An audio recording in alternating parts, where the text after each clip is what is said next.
Yesterday. Do I need to do a recap? I'm going to give you guys a recap of yesterday, but we're so late. I told you all what happened. Let's get into what's going on today. So, it started out, and by the way, shout out to Inner City Press once again. So it started out today by saying when Dr. Hughes, so it looked like there's a doctor going to take the stand today. Say, I'm sure Mr. And by the way, chat, thank y'all for allowing me to only do 7 hours yesterday. My voice is much better. I was able to rest my voice, and trust me, if I went 10 hours yesterday, I would have no voice, and you guys wouldn't get a stream. I'm good. And I got some hot shit, pause. I'll be good. He said, when Dr. Hughes is on the stand, I'm sure Mr. Bach could raise that and cross, okay? As report, there's a 10th lawyer that Diddy has now put in play. His name is Jonathan Bach. He's a husband of Alexandra Shapiro, who, if you don't know, Alexandra Shapiro is the appellate lawyer, I keep telling you. And apparently he was the defense for the example in the Trump SPAC trial. Okay. The judge says, what about these texts involving Ventura and buying drugs in Boston? AUSA says, we think these are irrelevant. But if they redacted it, it is not hearsay. If she was in Boston, that she was in Boston and on her own. I think that's why Agnophilia wants it in. Judge says, I'll think on it. AUSA says, we are concerned that Mrs. Porter's death may be used to build sympathy for Combs. So they're saying that Kim Porter's death may be used by the defense to try to paint a picture that would make you sympathetic to Combs and would lead jurors to believe that if he's convicted, his children may, I guess they're saying like he's going to try to be like, oh, I'm the family man. Like, despite you thinking I'm a very bad person here, I'm actually a good person here. And I'm wondering why they're objecting to that, because that's kind of the nature of cases, even if you have a murder or a murderous person or someone who's a killer, or, well, let's say that twice. If you have somebody who has committed armed robberies or a drug dealer, they're going to mention, oh, hey, he gives back to his community. Hey, these amount of people rely on him.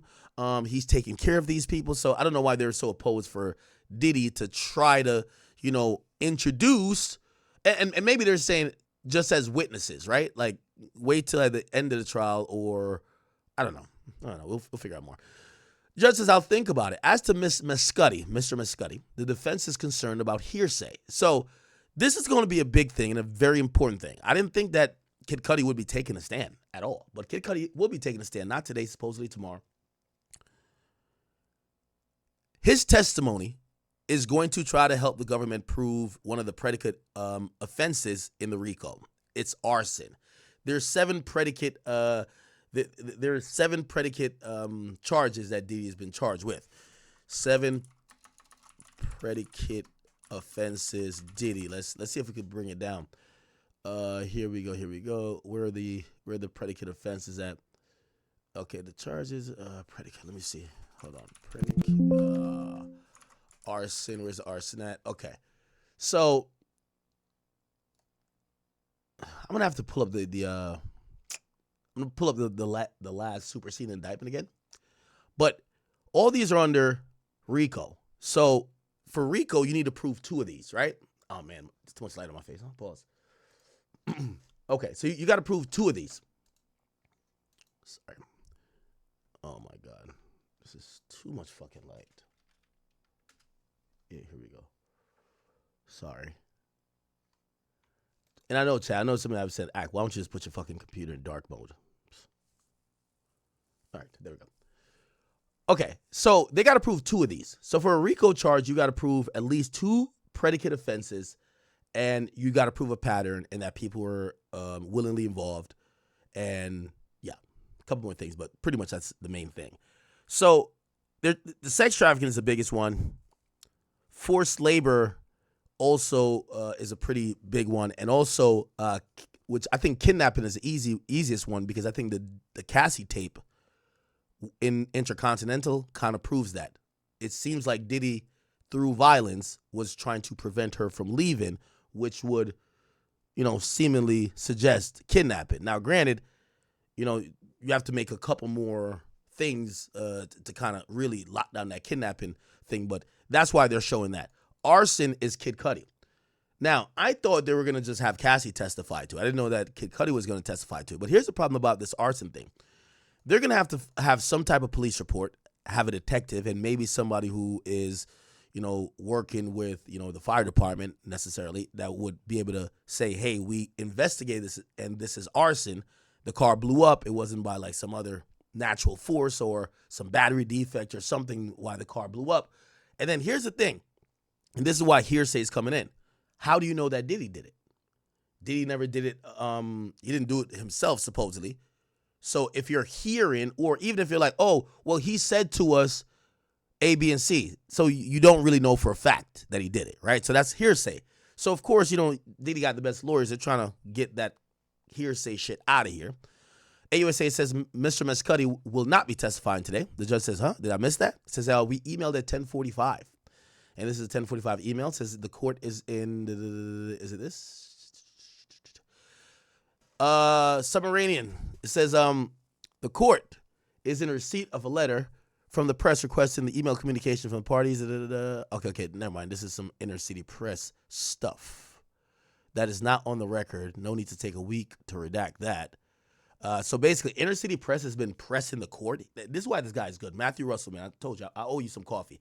Me and you, Starbucks. Trust. He's been emailing the judge to say some of these things that are brought up in court, why are they not on the docket? Usually they have the excuse of saying, well, we have to redact them. But they're like, a simple email shouldn't be redacted. It should be immediately in the docket. So he wrote Judge Submarinian. And by the way, he's the reason why we're getting transcripts a little bit quicker. We're getting exhibits. We're getting pictures of sex workers because they're kind of trying to not put a lot of this stuff out. Inner City Press has been covering the above captioned case, like many others. This morning, before the jury came in, both the government and the defense referred to multiple communications to the court about evidentiary and other issues, but these are not in the public document or PACER.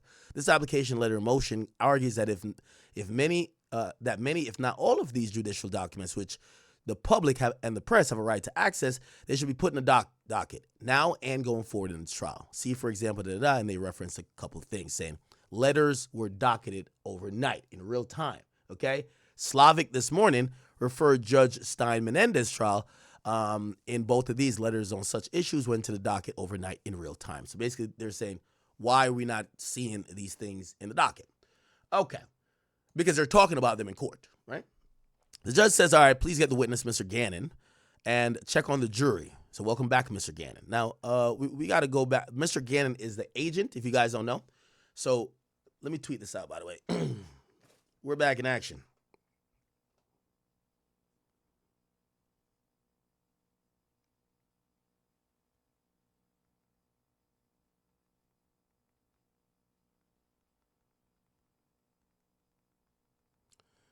Hold on. Let me tweet. Where's the link? Bang.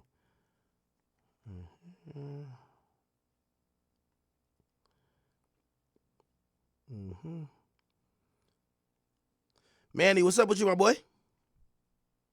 I see you. Man, I see all y'all, man. What's wrong with y'all? Manny and King Akademiks chat, I see you, my boy. Come on. And somebody said how late you are. I'm late today. You're not late. I'm late. Okay? Appreciate you. Okay. So it says, judge says, please get the witness, Mr. Ganon. So Mr. Ganon is the agent that did the search or the raid, or it was the lead agent, I would imagine, for the raid that happened, or one of the agents, let's just say that to be safe. One of the agents that was involved in the raid up on the compound of Diddy's 2-star island mansion, okay? So that's where they went in simultaneously and also LA.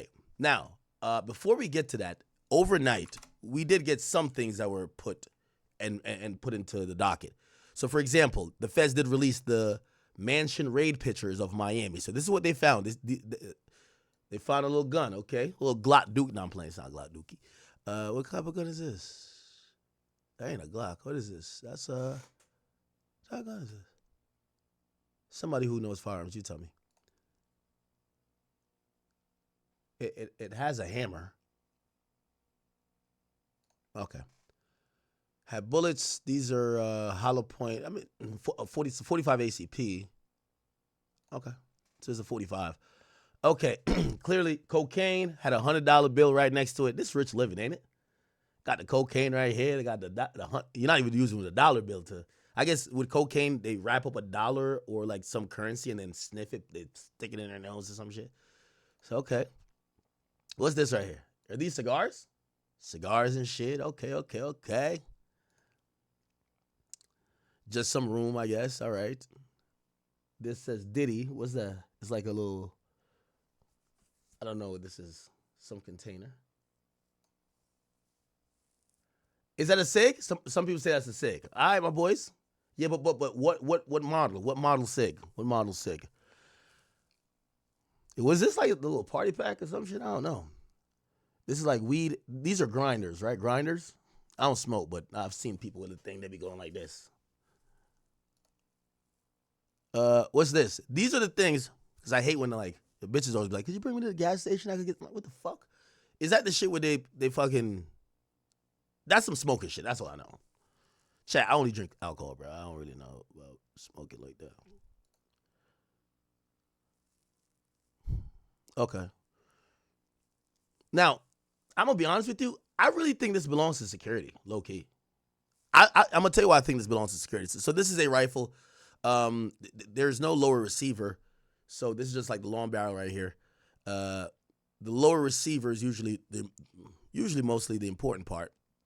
The reason why I think that this was probably not Diddy's, the regular person doesn't really know in a quick way to assemble a gun, and usually don't play around like that unless they're into guns, about switching out receivers and doing too much, not gonna say complex, firearms work, but even cleaning. I think maybe an average person that has a gun might know how to clean a handgun, but even disassembling a AR to clean it, which by the way, this Hollow Sun right here, this shit's fire. This Hollow Sun, this is a red dot they told me. This is fire.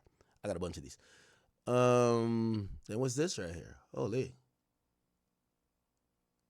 Oh, I can't really see it. What is this, chat? This is not a, no. What's this right here?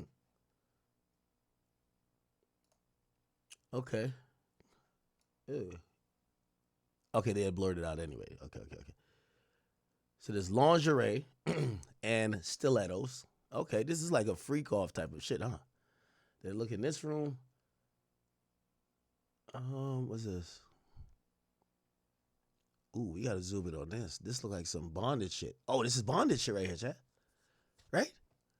Can we zoom in? Hold on. This is bondage shit. Look. No. You see what I'm talking about? Like, look. You see the person is like stretched like this. Oh, fuck. Damn, I'm feeling. Sorry. You see the person's like this? Look, on this thing right here. I gotta zoom in. I think it's straps. That's some freak shit. That's that freaky shit. You like strap somebody to the bed or some shit like that. Oh, damn. Diddy was, maybe that's what Cassie was. Like, she would be strapped and then niggas would pee on her and like nut in their mouth type shit, you know what I mean? So these are the little strap shit. Any of y'all little freaky niggas in here use this? Hold on, why can't I zoom in? Oh, I was going to say I need to zoom in. Now I was going to be like, I need that. No, I don't. I can't zoom in, can I? Nah, see, he won't let me zoom in. Fuck. Okay, but that's what this is. Are these like red stilettos right here? Okay. Yeah, it's a lot of little freaky shit in here. Yeah. You see the there's some more bondage shit right here. Look, there's bondage shit right here. You see? Oh, this nigga had a rope. This nigga had the same type of rope that Jussie Smollett wrapped around his neck when he walked the subway. Remember that bum ass nigga Jussie Smollett? Lying ass, told me he the gay Tupac. His act of heroism was walking the subway and came up with a genius idea of hanging a rope around his neck and blaming two white guys when it was his two non-immigrant or non-citizen friends. Okay. I wonder if other people would use these or only Diddy. Like, no, only Cassie, I mean. Or he would bring a girl in and be like, just pick what you want. Or was this probably was Young Miami shit. Yo, Young Miami. Are these yours? Because think about it. Before Diddy got taken down, the last person he was jacking was Young Miami. So this is probably Young Miami shit. Holy. Damn. It's a nice bathroom. I like this bathroom.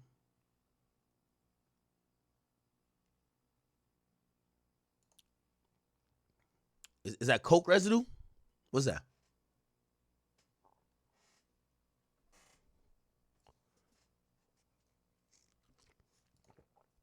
What's this? Fuck is that? Golden teachers? What the fuck is that? Chat, what is this? One of y'all freaky niggas gotta put me. Chat, listen, I'm just not into everything. Oh shit. Oh yeah. By the way, Kick, shout out to y'all. Shout out to all my people on Kick right now.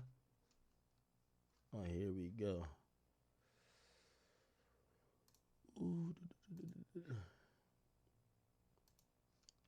By the way, shout out to Kick Support, man. Such a friendly group. I love them over there. Here we go. They always reminding me to make sure I get my stream right. Hold on. Give me 1 second. Let me just... One of y'all freaky niggas tell me what that is, though. That's not butt plugs, right? That's how butt plugs look? I don't know. I don't know. I'm expecting to see the worst. This is Diddy crib. I'm expecting to see some shit. What is that shit right there? What's that? That's mushrooms? That ain't no fucking mushroom, nigga. What's that? There's something called a mushroom pill. Really? Really? Everybody's saying shroomies. Okay. All right. Okay, perfect. All right, next. Let's see. Fuck is this? Somebody said they get it. I thought mushrooms was actually like the flower, the plant. What is this right here? Diddy had mad drugs. Oh my God. Oh shit. Wow. Nigga just had drugs on deck. Oh, honey packs. These are honey packs, right? Diddy was doing it right. Okay, I could get jiggy with that. The honey pack to be hitting. I ain't gonna lie. This ain't even no freak nigga shit. This is just real nigga shit. Okay. The other shit was freak nigga shit, okay? This is some real nigga shit. All right, man, the honey pack in the building. Okay, I never seen this version, though. What does this version do? If this is the version to make you stay hard for 4 days, I'm good. The one I got just give you a good night. What's this? Okay, a little linen closet. Okay. You can soak the baby oil off with this. Okay. What's this now? What's this? Damn. Baby oil, Astroglide. My boy do like... Yo, they're trying to criminalize the freakoff, but it's just like, my boy likes baby oil and Astroglide. He also seems like he's a bulk orderer. This looks like a man that orders in bulk. Keep it being. Now, they said 1,000 bottles. This is not 1,000 bottles. Let's count them up. 1, 2, 3, 4, 5, 6, 7, 8, 9, 10. Okay, I forgot my counting after that. Yeah, it ain't 1,000, nigga. Okay, they taking the same picture of the same thing. It's like a nigga counting the same stack of money, and then he turns it around and says, who don't got no money? And he counted again. Like, he get to 100, and then he just flipped the money over and said 101, 102. Yo, is that it? Oh, got a nice little barber chair. I like this barber chair. This barber chair look lit. It's a nice closet, too. Why even take a picture like this? Why even, is it this the freak off boots? Like, why are you taking a picture of, like, this is an irrelevant picture to me. Oh, he had phones in the boots. Like, probably that was his hiding spot. Okay, that makes sense. You see the phones? Phones right here. Also, they're showing, I guess this is the dollar bill, or not dollar bill, the $100 bill that was rolled up. Now they put it out there. You get what I'm saying? So there should be residue of I guess, cocaine. Okay. This is stilettos. Oh, the nigga has a clit flicker. Woo! I don't know what that is. But I got to write that down. The nigga got a clit flicker. What? Wireless? A wireless clit flicker? Fuck is that?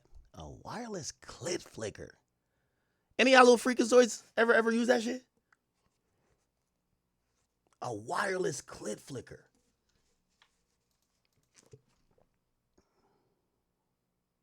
Read the mirror in the bathroom picture. With me, read the mirror.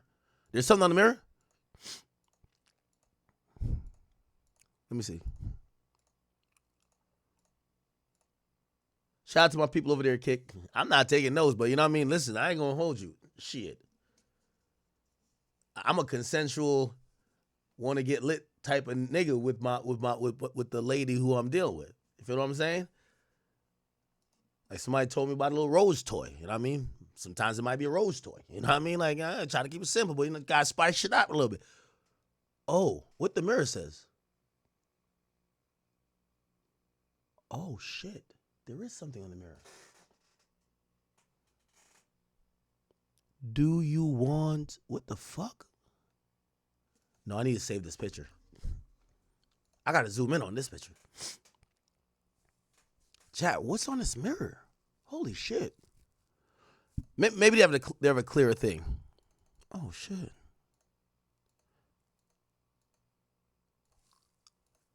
Let me get back to the clit flicker. Holy. The clit flicker. So they got 3 phones out of the boot. Those are the bottles there. Stilettos. Now, here's the thing, too, though. Well, obviously, these look like some performance stuff. I ain't gonna cap. Pills. Y'all know what pills those are? Or it could be anything, right? Could be anything. Could be anything, I guess. Now, what was this? Is this a security system back end or... No, this looks like it might be an entertainment system, right? It's a little... Okay. What the fuck? The hell was that? Drill. Edit that out.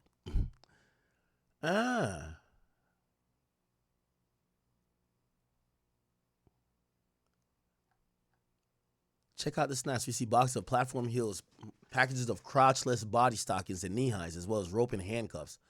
2 dildos stand on a shelving unit near the Vaseline and Astroglide lubes. Plus, the feds found strawberry and green apple flavored BJ oral sex candy and a wireless vibrator. Now, I'm gonna keep it a beam. I'm not trying to stick up for Diddy, but all them shit just seems like a freaky nigga setup. You know what I mean? A little freaky nigga setup.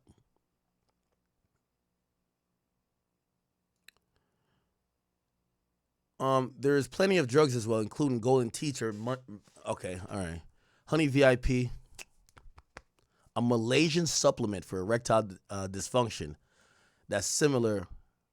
Oh, is that what this is? Oh, I know it was Malaysian. All right.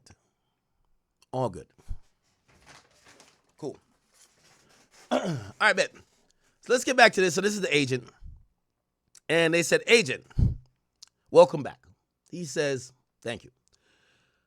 AUSA says, Mr. Ganon, let's continue with the items you seized on Star Island. He says, GX215, what is this? He says, these are high heels and sex items in the master closets. We could actually find the exhibit because they're actually titled.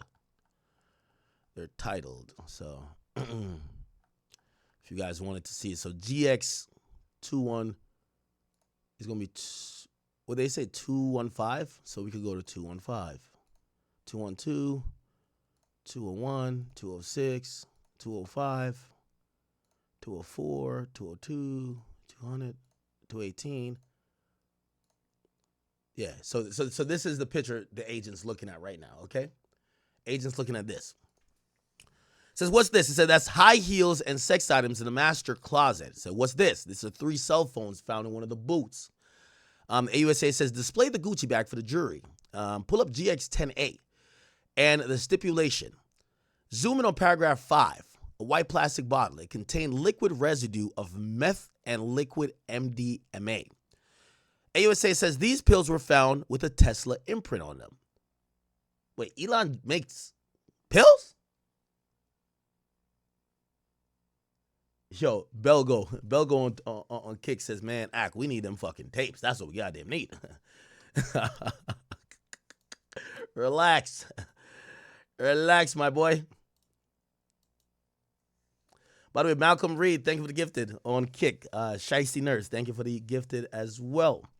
And thank you for the 5 gifted. And actually, Malcolm Reed gifted 5 as well. Appreciate all you boys and gals. Okay.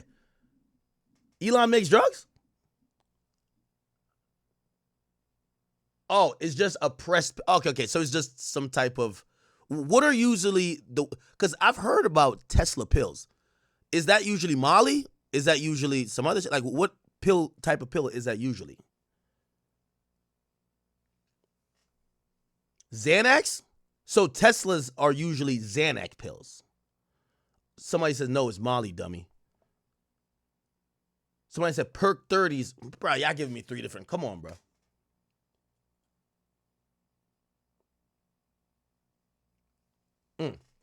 Some people say ecstasy. Oh, ecstasy. Okay.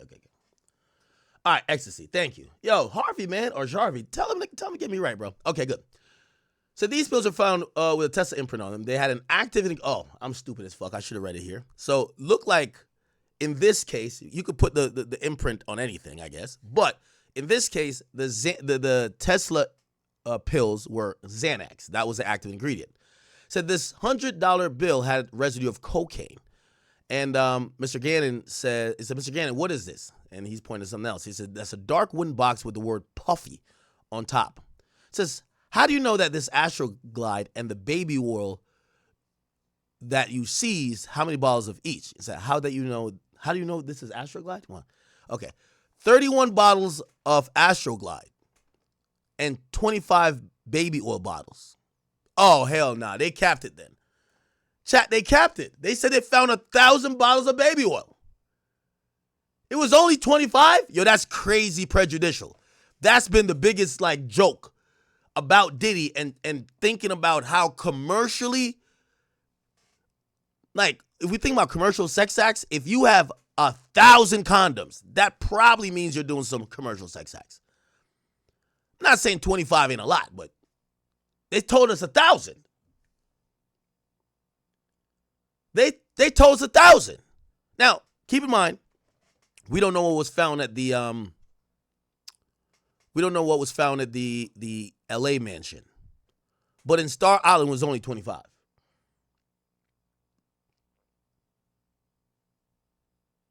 They said it was LA house. Let's 1,000 bottles of baby oil. You sure it was found at the LA house? You sure?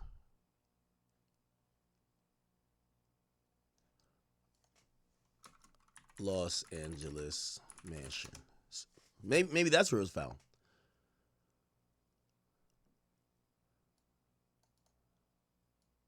Oh, maybe it was the Los Angeles mansion. All right.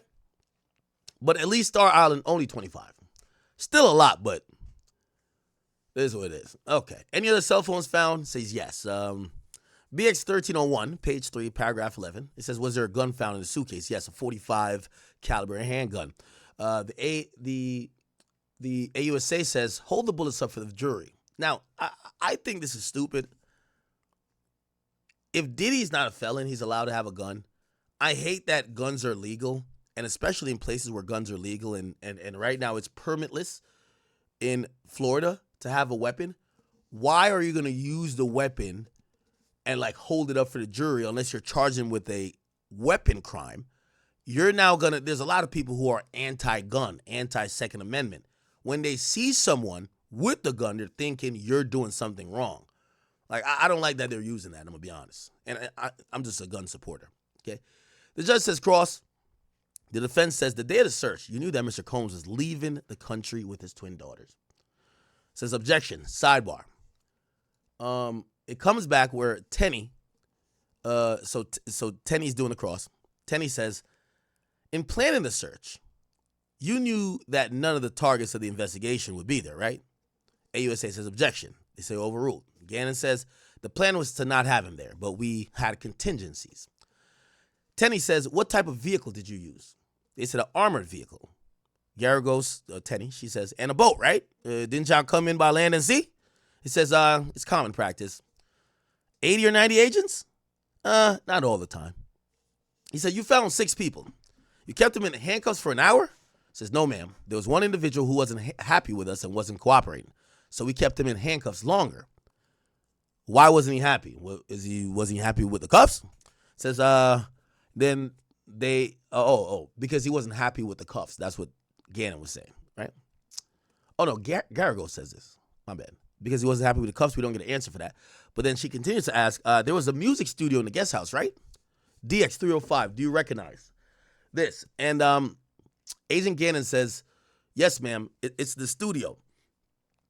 Garrigo says, move to admit. So they're putting that on the record now. So there's a photo of a mixing board keyboard with love in jewel script over it. While Agent Ganon's on the stand, here's a courtesy to the inner city press from artist Elizabeth Williams with Ganon with the gun. So look like the barrel of the gun, which we're seeing in one of those photos, and we're talking about the rifle. He has that exact thing in court. He has the gloves on, and he has it in court. Diddy supposedly he's probably either wiping, I don't know, eye boogers out of his eyes, or he's kind of like covering his face that he don't want to see certain stuff. But I don't think there's nothing he wouldn't want to see at this point, right? Tenny Garrigo says the gun was wrapped in a towel. Didn't look like how you displayed it to the jury yesterday, right? Agent Ganon says, yes, ma'am. Garrigo says, did you find photos of Mr. Combs with these firearms? Ganon says, we did not. Garrigo then says, did you agree that handguns, metal inside, is easier to get fingerprint than maybe another type of device? Ganon says, can't say if it's easier, but it can be done. Garrigo says, did you get prints off the gun easier when it's inside? Ganon says, I think so. Garrigo says, at HSI, Homeland Security, by the way, you have Mr. Combs' DNA, right? Ganon says, I don't know. Garrigo says, when he was arrested, the government took a DNA swap, right? He says, I don't know. Keep in mind, he's the raiding agent. He works probably in the Miami field office in HSI Miami. He would not know how the booking process. He could have looked it up, but he doesn't know about the booking process for Sean Combs in New York. So he says he doesn't know. It's all right. Hold up the Gucci bag. Now this is the Gucci bag right here, chat.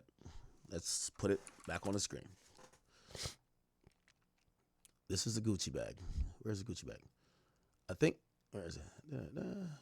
Bang, bang, bang. The Gucci bag is where? I know y'all just seen it, but this is the Gucci bag, right? This is the Gucci bag. So this was like remember we keep hearing about this bag that he has like all his little pills or whatever in. It appears that this would be the bag. So that's the bag they're talking about. So hold up the Gucci bag. I guess he holds it up. And Tenny says, the drugs were in this bag, correct? And the puffy box, right? The puffy box is this puffy box. Actually, this box doesn't say puffy. This says Diddy. Oh, I think this is a puffy box right here because it says wooden. This looks wooden. Because this looks plastic, and this says Diddy on the outside of it. It doesn't say puffy. Okay. Ganon says yes. Garrigo says, Your Honor, I'm going to introduce a sealed exhibit. With the help of IT, may I approach the witness? Judge says yes. It says, deputy says we may proceed. DX304. AUSA Smizer, they cut off the screen, and no one can see the exhibit. They says, please don't say the name of the people in this photograph other than my client. Do not talk about it. AUSA, hold on. So the AUSA was actually giving instructions. AUSA said, please cut off the screen. Then Tenny says, don't say the name of the people other than my client. Don't talk about it. And then Smizer says, hey, can we confer with counsel? Look like there's some sensitive people who are probably either not charged or maybe other celebrities that are in some photo they're showing. Now the AUSA wants to talk to Garrigos. The deputy says, we may take the sealed exhibit down. Okay, so they took it down. Garrigos says, Agent Ganon, you live in Florida. Don't many people have handguns in their home? AUSA says, objection. Judge says, rephrase. Garrigos says, do you have guns in your home? Ganon says, yes. No further questions. So they're basically just showing guns aren't that abnormal. Now, they didn't, by the way, this is the cross on the detective. They're only talking about what's found. They're not speaking about any of the sexual items found, right? They're just only speaking on the guns.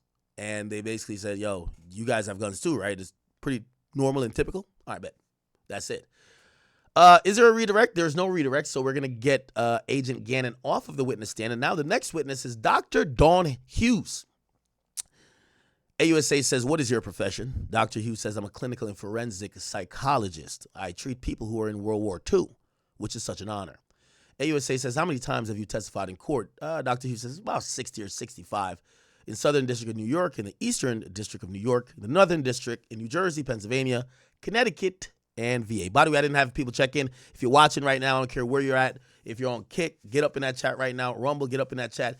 If you're watching on either YouTube channels or even on Meta, where are you guys from, man? You got to rep where you're from, bro. Okay? Anybody here from Virginia, Connecticut, Jersey, Pennsylvania, anywhere in New York, Brooklyn, Queens, Manhattan, Staten, Bronx, anybody from Milwaukee in here, Cleveland, Ohio, Akron, Vegas in the building, Texas in the building, North Carolina in the building, LA in the building, Louisiana, New Mexico, Nashville, Tennessee, DMV area. What up with y'all, man? San Francisco, East Belgium, St. Petersburg, Florida. You see what happened with Rod Wave? We got to talk about that.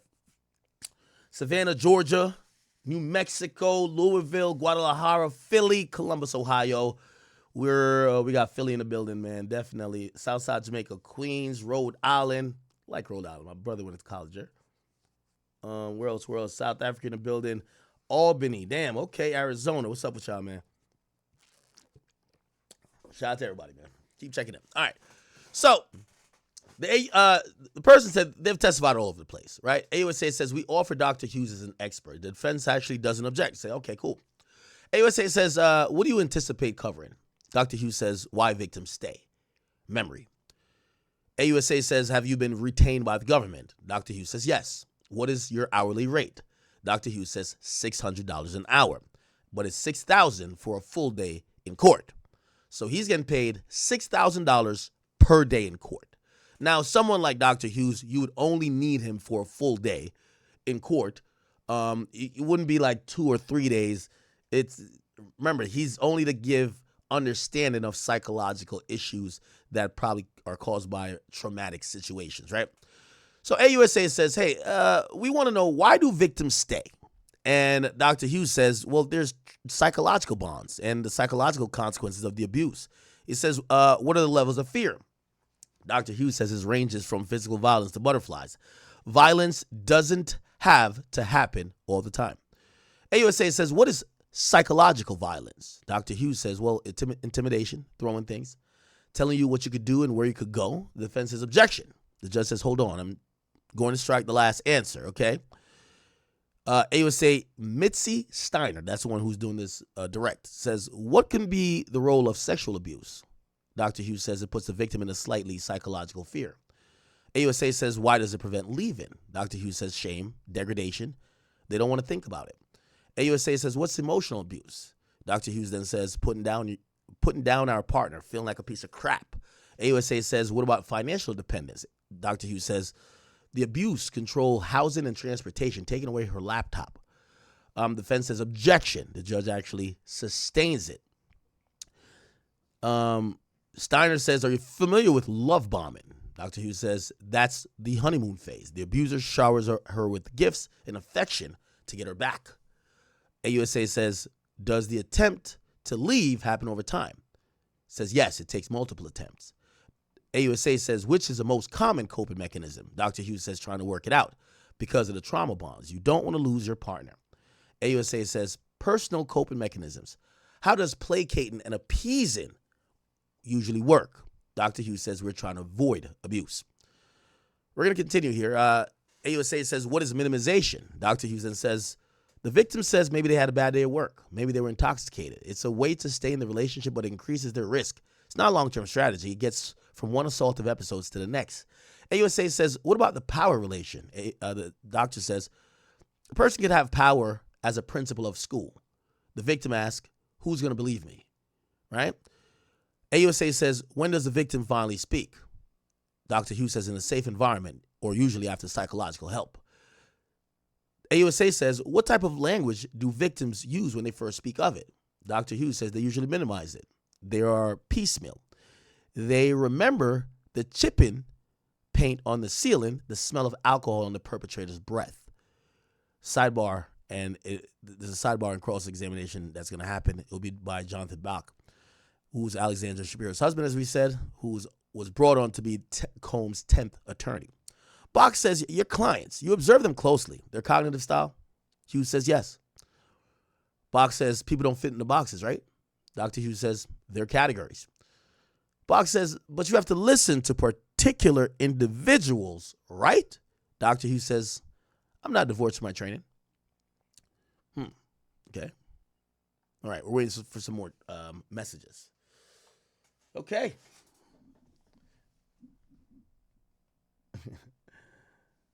Oh, man. Polish Power on Kick. You got the jokes. He said, Ack, you need to update your profile picture. Look like this Ack ate the last Ack. Holy.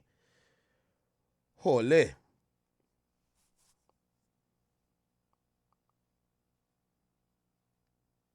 All right.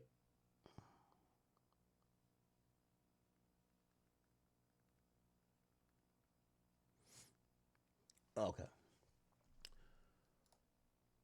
All right. So we're getting somewhere here.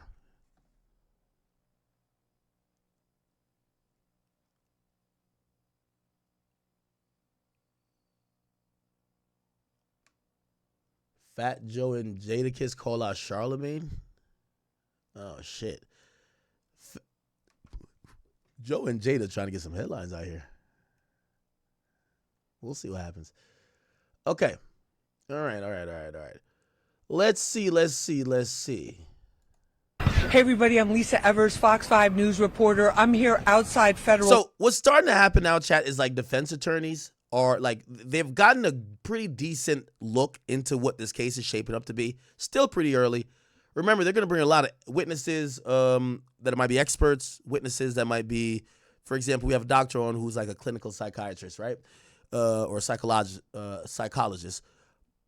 They're going to bring in people who are weapons experts. They're going to bring in people who are, drug experts. They're going to bring in a lot of people to kind of really crystallize this idea that Diddy may have, and they haven't really alleged that necessarily, even though it's kind of baked in the cake. They're going to try to put it where Diddy had drugs and these illicit drugs that maybe he was forcing people to take, or creating an environment where they couldn't say no and people were getting drugged and they were not on their own will. And they're going to have a lot of experts that kind of go into these type of things, but they're also going to have these behavioral experts to try to crystallize it in the minds of the jurors that what you're seeing is just not freaky people. You're seeing people who, once they fall into the cycle, like it's impossible to like get out, right? Court, because we're getting a lot of questions, and we had to turn to one of the top lawyers in the New York City area who's actually done cases in these courtrooms and find out what everybody wants to know. Joining me right now is criminal defense attorney and managing partner of Hamilton Clark, Philip Hamilton. Phil, great to have you with us. Always great to be with you, Lisa. Thank you so much. One of the big questions I keep getting asked everywhere I am is, can Diddy go free? Why they say this nigga look like Arthur, bro? How do you answer that? Anything is possible. By the way, there's uneven sound coming from these mics, so like it's actually it's not fully balanced on stereo, so that's why you're gonna hear one ear if you're listening on your headphone. One ear is louder than the other, so apologize for that.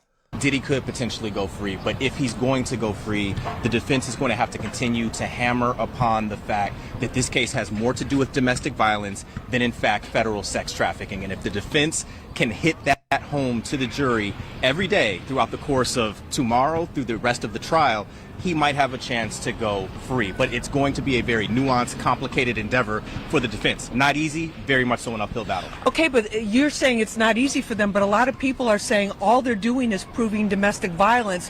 What do they need to do? What does the prosecution need to do in order to prove sex trafficking? Well, in order to prove sex trafficking, the prosecution has to focus on a few key elements: coercion, force, manipulation, defrauding.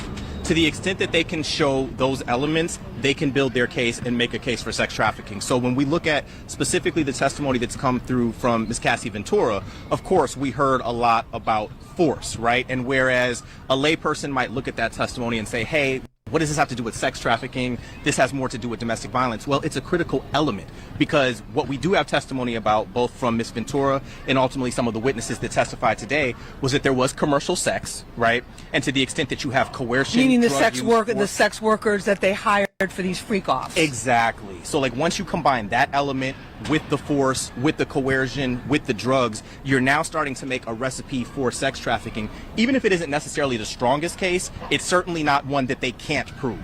So you think that the prosecution has enough to prove this? Or As of will right have now, yeah. No. But if they continue building their pieces element by element, block by block, they may. We'll have to see ultimately where things are by the end of the case, how cross-examination goes with respect to a number of the remaining witnesses. But they are starting. We are only a few days in. No, we definitely are. And then let me ask you about the RICO, the racketeering. How do you get racketeering in this whole thing? Because people are saying the main witness that they've seen is Cassie. Are they saying, is the government saying that Cassie was being trafficked by Diddy? And what about the racketeering? Explain that for us. So it's not so much Cassie individually, right? If that was the case, then it really wouldn't be going on at this courthouse. It'd be going on at the state courthouse right across the street. Just 100 for a domestic, Center Street. 100 Center Street, a typical domestic violence charge, which, based on the testimony we've heard thus far, he'd be guilty of in the state case. In this courthouse, Cassie is just simply one element upon many that the government is going to have to bring in to prove. So I think in this particular instance, it's not so much about the individual acts of violence as against her, as more as we get more of the puzzle pieces in and we get the bigger picture. And I think the bigger picture with respect to the enterprise that they're trying to prove is not much different than what we saw in the R. Kelly case, right? Where you essentially, that's the precedent for this matter, frankly. The R. Kelly case, in terms of proving an enterprise with Diddy, with his music company, and with using those apparatuses to satisfy his sexual desires. So, for example, if they have, as we've heard, drivers for his company that were Correct. hired, bodyguards, were involved in transporting any of these sex workers or involved in any booking flights for them, which they testified, they were very methodical in getting Cassie to testify about this sex worker or this individual was flown from this city to that city, Right. and flown here and flown there, and naming the actual specific cities. Is that part of a RICO? That's part of them trying to create the enterprise that Sean Combs was heading. And when I say that precedentially a lot of that stands from the R. Kelly case, it's because when he tried to appeal at the Second Circuit right next door to this building, the Second Circuit held that no, in fact, what R. Kelly was doing was running an enterprise, and that legally that could stand.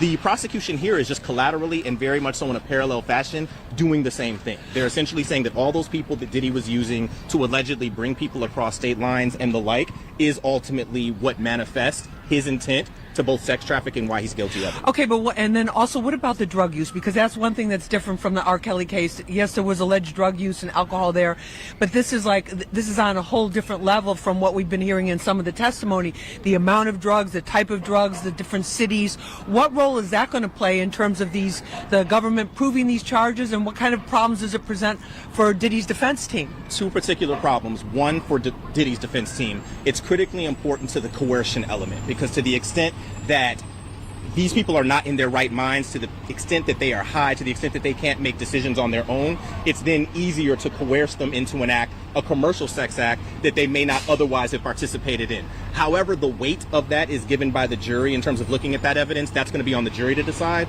But for what the prosecution has to prove, that's one critical element.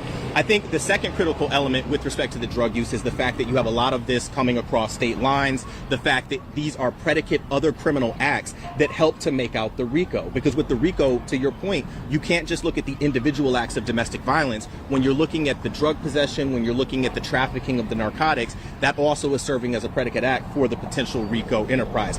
Very complicated, but at the end of the day, definitely trying to make the point that the government is putting their building blocks together to make their case. So you would advise people at this point, it's too early to tell, basically? Is that what you're saying? It's too early to tell, but what they are putting into place are, number one, the elements, at least the beginning portions of the recipe that they need to make in order to prove their case. But secondly, they're making Diddy look really bad. And if there's going to be a situation where you have a couple of holdouts at the end of the case, how much empathy are they going to be able to show Diddy to continue to hold out that he potentially gets a mistrial, or he gets them to convince other jurors to come over to his side? The worse he looks, the worse it is for him potentially in deliberations. But I repeat, not impossible.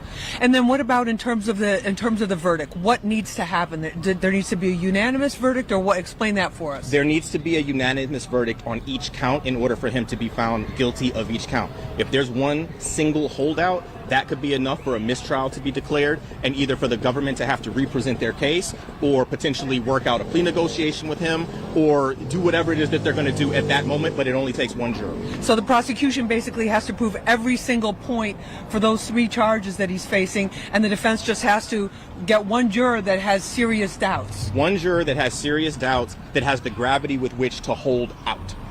And then, Phil, how important is the issue of consent in this? Because there was testimony today with Sheree Hayes, a.k.a. the Punisher, the male exotic dancer who was also a sex worker, and he was describing how Cassie seemed to enjoy having sex with him, that she seemed to be a willing partner, that he was telling by her body language.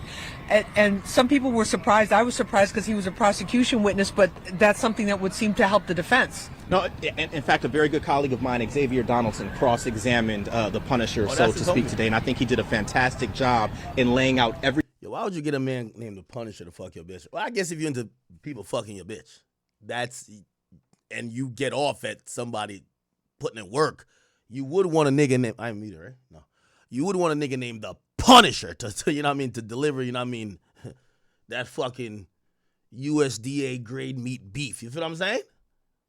Everything that you just said, because for the lay public, a lot of people are looking at Cassie's testimony and saying, hey, it seems to us in many respects you were a willing participant, right, that you were okay with this, that you went along with this for years. And for the defense, that's a fantastically great point, and one that they're going to continue to try to hammer home.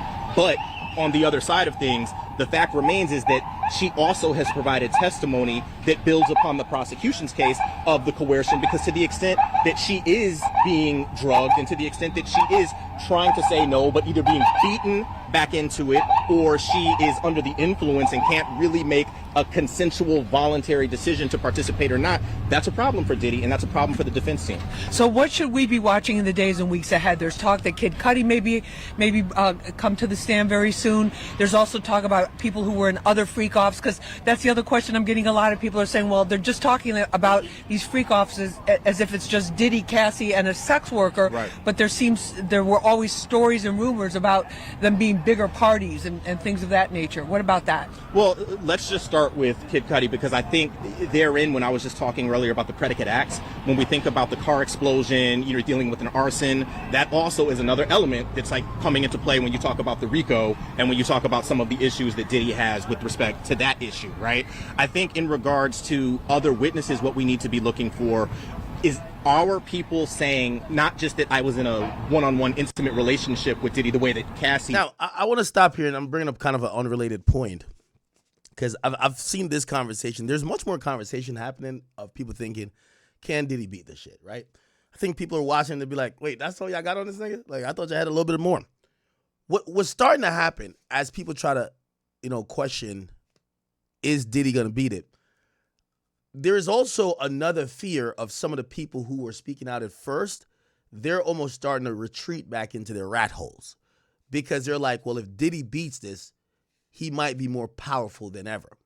I actually disagree. I think he could beat it, but I don't think he'll ever get to that level of power again. There's going to be so much civil suits that fly, because what happened was a lot of this shit was kept undercover, literally, and none of this stuff came out. So also people thought it was going to be a believability issue. Also, he really had profound and tremendous impact and influence over the music industry. And people looked at him as, oh, if I get with Diddy, I could elevate my career. He was also big in the wine and spirits business. I think when Diddy comes out, if he comes out of this, without having to serve some significant jail time, or he comes out as not guilty, I don't think Diddy will have that much amount of power. I don't think so at all. I think Diddy will have his millions, but he's going to probably spend the rest of his life fighting civil cases. You're going to probably even see more people who probably didn't say nothing before now, and people with a name come out and sue him, because then they're going to hit him up and say, we know you, dog, we know you done paid out a couple people. Give us our payout or we suing too. So I think no matter what happens, Diddy's influence and power will never return to what it used to be, or definitely won't increase. And not only that, I think he's going to probably spend the rest of his life fighting civil lawsuits where I think people are just going to come after him and come after him and come after him. It's going to be hell, if you ask me. So for the people who thinks this turns Diddy into Thanos, no. I think this actually turns him into someone who probably for the first time in his life, if he does beat this, he's going to escape the media eye. He might go to Bali, okay? Because, listen, who knows if Russell Simmons is doing freak-offs over there? We don't know. He probably is, but them chicks don't even speak English. You get what I'm saying? If Diddy comes out, he can't keep doing freak-offs in the United States. You know what I mean? Like, he just can't keep doing it. And that's his thing. He going to either have to go to Colombia or he got to go to Bali.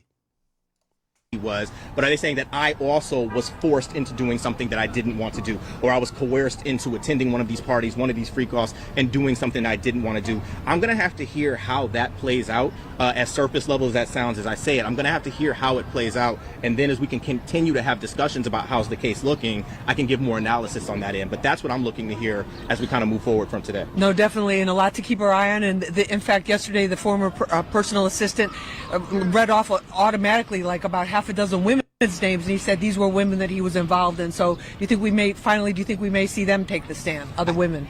We shall see, but to the extent that they do, to the extent that they are either being... Okay, by the way, someone just gave Next me up on the stand. a tip. Pause. No Diddy. So Dr. Hughes was also involved in the Amber Heard trial. Let's see if we can get some testimony. So it's this is the psychologist, right? And I want to play a little bit of what she was saying. While, if you don't know the whole trial, Johnny Depp and Amber Heard was in a relationship. Later, Amber Heard sued Johnny Depp with all type of crazy claims. Johnny Depp actually had some proof. He actually won.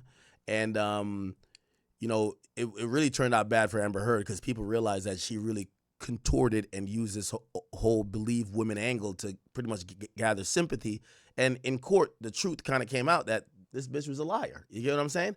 Now, they brought in psychologists that was able to try to break down her behavior to like the audience and the jury, that they could understand what some of this abuse that she was claiming, how it could manifest in terms of actions.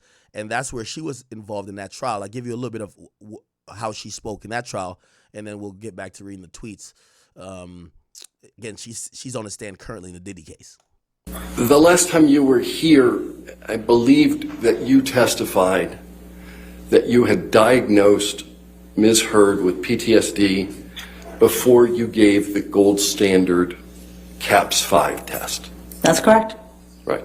And that diagnosis is actually reflected in the first of the disclosures you put forward in this case.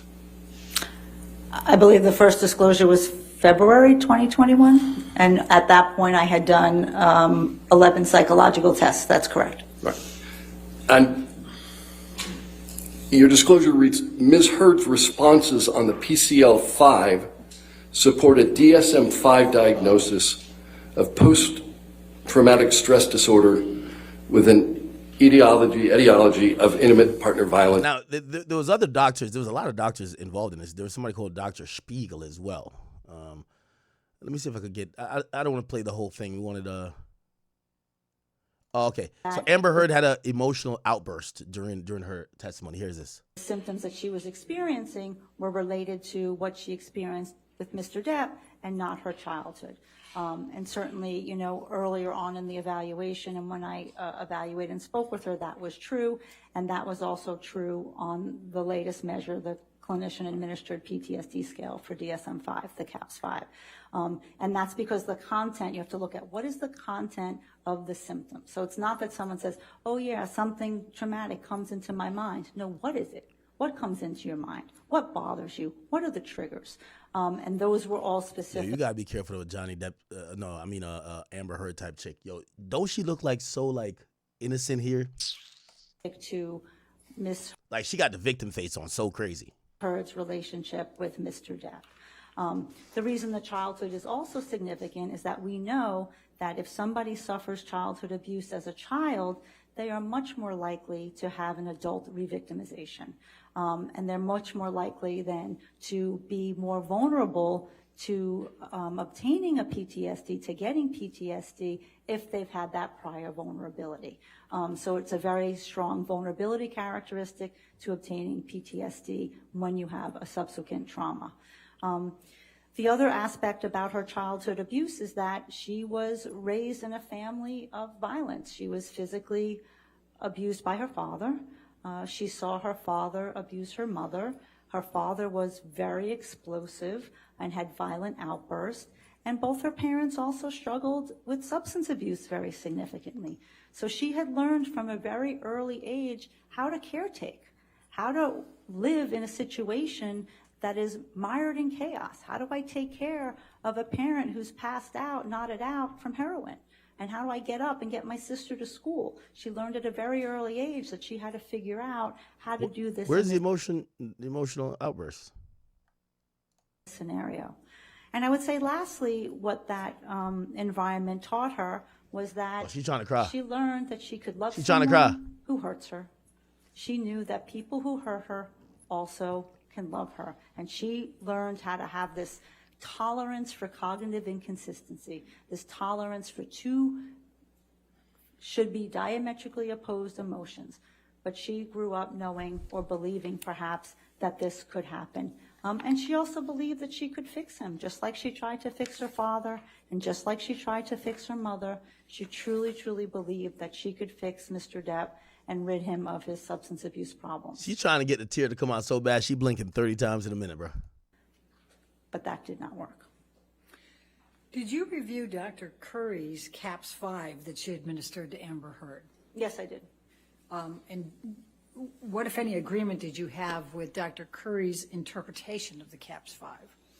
I didn't agree with her interpretation, having been a trauma psychologist for over 25 years and administered hundreds of these. I found that there were flaws in how she chose to report it.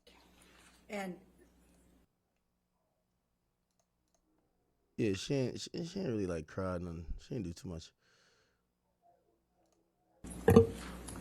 You agree Oh yeah, Johnny Depp's lawyer went crazy on Don Hughes. with Ms. Heard that it's admirable to retreat from a fight?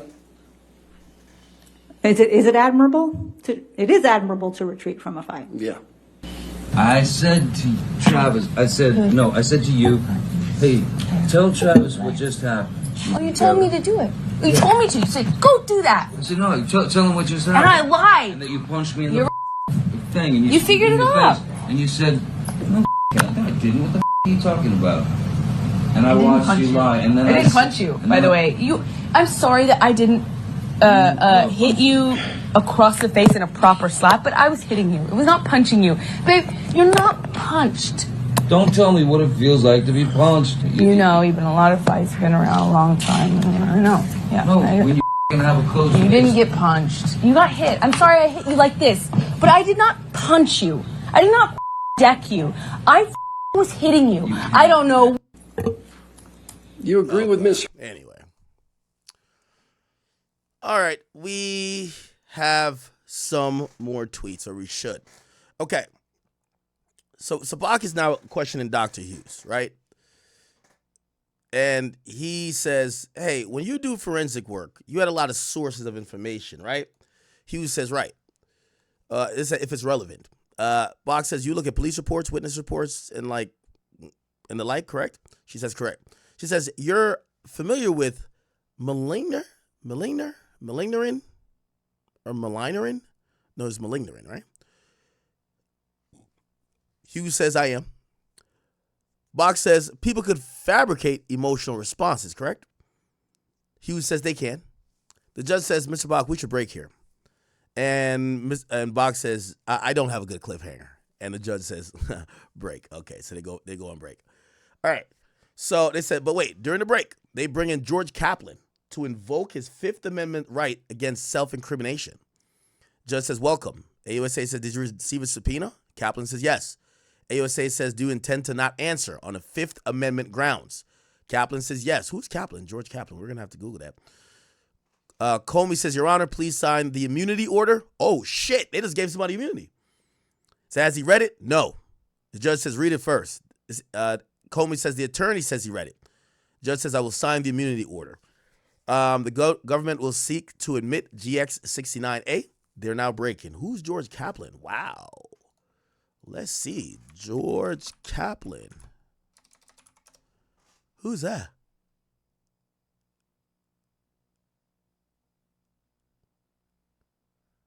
Let's do George Kaplan Diddy.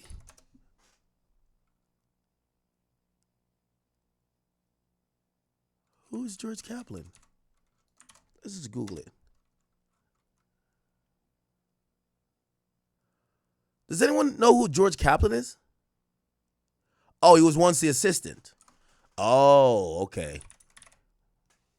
Ganon is said to be followed by Dr. Dawn Hughes, a sexual trauma psychologist who previously testified at R. Kelly's sex trial and also at the Harvey Weinstein trial.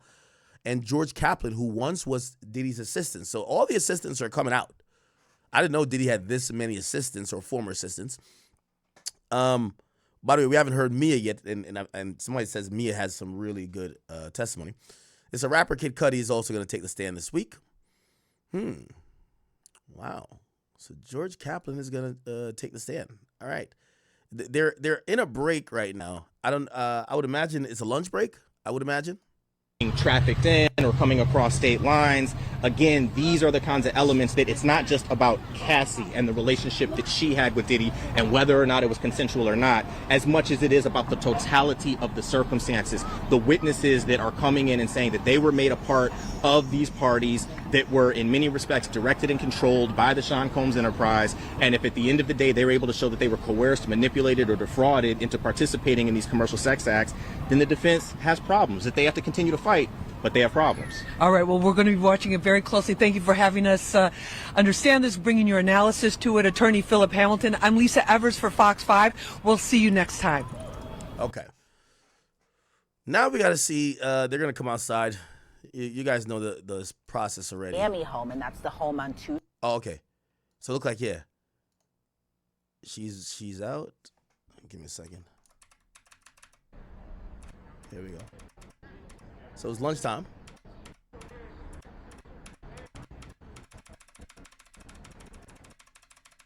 Sorry.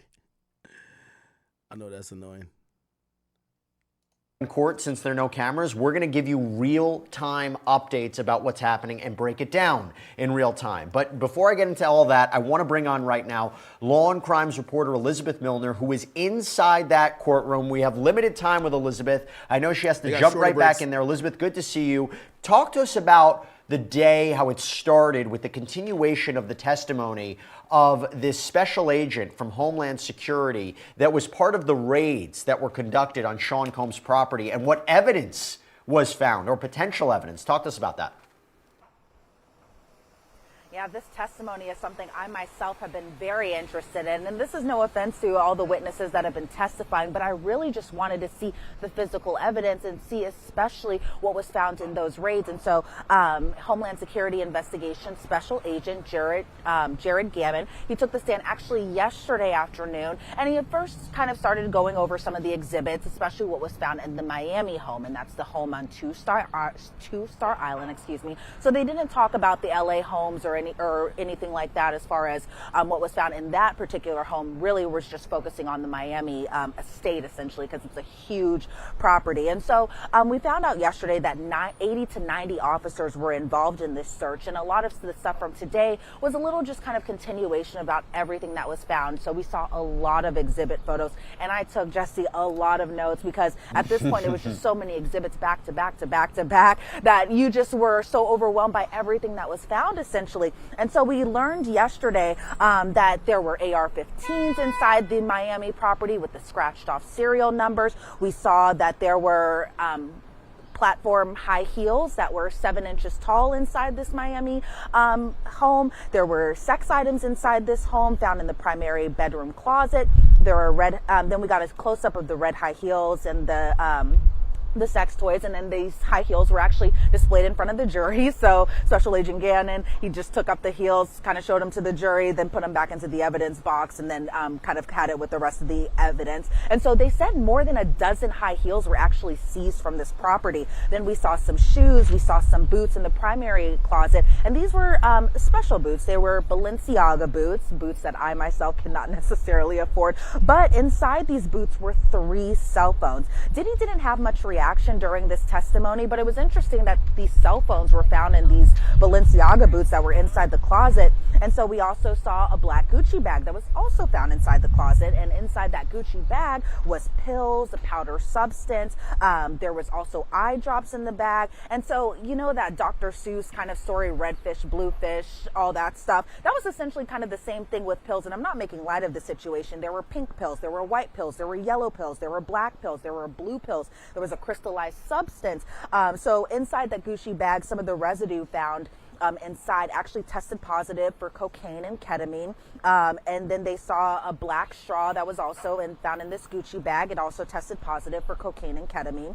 We saw the Lumify eye drop label, the Lumify eye drop label bottle. So initially, I was thinking these were just regular eye drops, but turns out that these eye drops actually tested positive and contained MDMA as well as ketamine. Then we saw a plastic container top. It had kind of the label on it, DBL. So the Diddy and Cassie situation is getting freakier and freakier by the day. The more and more I hear about these allegations, Diddy is a freaky man, the king of the freak-offs. And Cassie, you feel me, she was young, vulnerable. But like what Ak said, she could have left. Like, Diddy was not holding her well. You know, this is what's hard for me. Allegedly, Diddy wasn't holding her hostage, but she said on the video that came out in the hotel where he hit her over and drug her back, she was trying to leave one of the freak-offs. And Diddy said, oh no, you're not going to leave the freak-offs. You got it. Yeah. Wait till the dude, bust a nut, allegedly. Then all over you, then scrape it off, go in the other room and rub it on my nipples. That's what he wanted. It sounds so crazy to say, but that's what Diddy wanted. Like, we seen him in the robe. I thought he was just fresh out the shower, but allegedly he was probably butt naked. I'm surprised there was no baby oil on her or him, or she wiped it off. That's why he was so mad. It was no baby oil on. Hey, man. I genuinely feel bad for Cassie. I feel bad for her husband too, because he has to be in court and he's listening to all these things. And I don't really think Cassie's lying about anything. Like, Cassie just seems like a nice girl, probably like gentle, innocent, like, and she just wanted a career. Like, man, I'm struggling here because I want to be very, very honest about everything, like my point of view. I don't think Diddy was the best of best people, and I think everything he did to Cassie was wrong, and it was definitely manipulative and all that stuff. But like, is it sex trafficking though? Like, this is what he's charged for. Like, domestic violence, yes. Assault, yes. Like, probably a bunch of other crazy stuff, yes. But sex trafficking, bro, I don't know if you could say he was sex trafficking. But it's only day 2 of the trial, and I'm gonna be very, very unbiased about every single thing I say. It's day 2 of the trial. Diddy is he's there every day. They say that he's looking white as hell, he's gray as hell. He's, you feel me? They said he was looking at Cassie the whole time. But day 3, 4, 5, 6, 7, we don't know what's gonna happen. Maybe 2 weeks later, there might be someone else taking the stand, and we don't know how that's gonna go. Maybe like 3 days later, there's gonna be a new person taking the stand, and they just expose everything about Diddy. Like, we don't know fully everything Diddy's done yet. Like, there might have been men that he was having freak-offs with. Like, I ain't gonna lie, bro. Like, Ak was the line about what he said. Diddy should just came out and said that he was a flexible, bro. He should just said he was bisexual, bro. Like, I'm not gonna lie. And what X said, bro, all these rappers gotta come out who was around Diddy, like really, really hung around Diddy and was like really cool with him. They need to come out and like, yeah, yeah, bro. You gotta defend yourself, your integrity. You feel me? But your boy Big Act News. Make sure you like, comment, subscribe. And do you feel like Diddy's innocent or do you feel like he's guilty? And we're talking about sex trafficking. Like, we're not talking about is he a good person or not. Do you think he's guilty of sex trafficking, Cassie? It's your boy Big Act News, and I'm out.